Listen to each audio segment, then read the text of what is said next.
Hello, this is Dr. Susan Mara with Dr. Mara's Medical Minutes, and today we're going to talk about neuroinflammation or the brain on fire.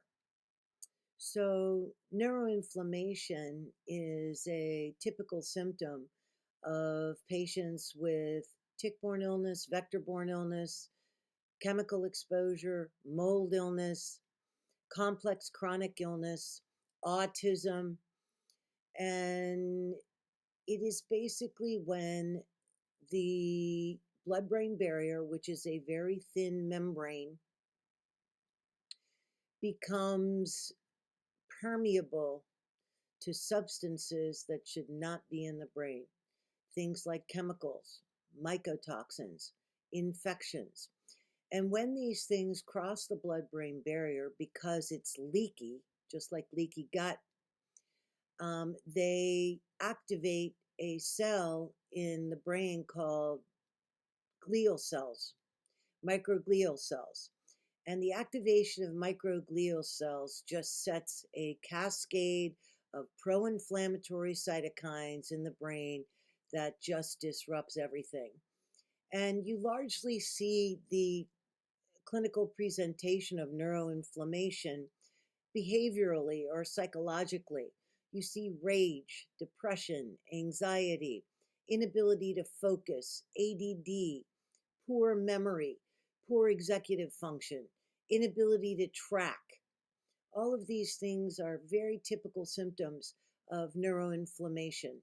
Patients will also say to you, my brain hurts, my brain feels swollen, I can't think, I have brain fog. So all of these are indicating that there is neuroinflammation in the brain.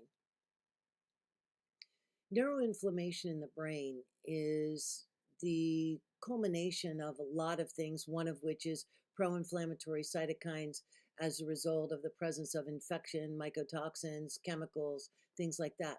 But also, it is the irritation of glutamate receptors. So what are glutamate receptors?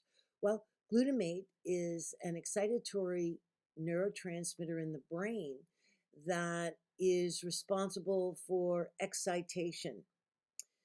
Glutamate, in the presence of glutamic decarboxylase, forms GABA, and GABA is an inhibitory neurotransmitter.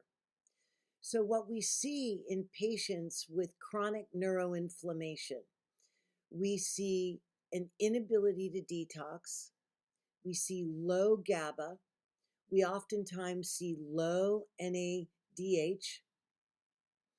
and we see low glutathione.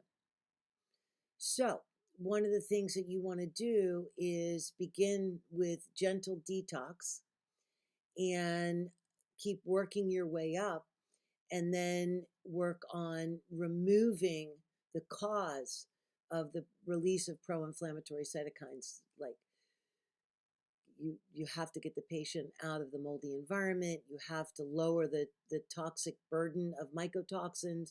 You have to deal with the vector-borne illnesses.